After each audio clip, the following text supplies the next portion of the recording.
So coming back to, again into this particular industry, so do you, let's say, invest a little bit time on your learnings, on your journey so far, let's say per day, 1 hour, 2 hour, or on a weekly basis, or you upgrade yourself on daily basis? Like, how you become into data science, I would say. So what was the, your thought process on that?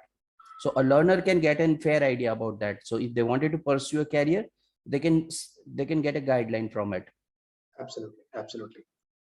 I'll go back to the example of this cricket, because Yeah. cricket was one of my favorite hobbies in Okay. childhood, and even when I get some time, I'll play with it. So taking this example of cricket and education, let's say math or chemistry, because these are the two commonly hated subjects among most of the people, right? So if you ask a person to play cricket and he is interested, the obvious answer is chalo khelte hain. Right.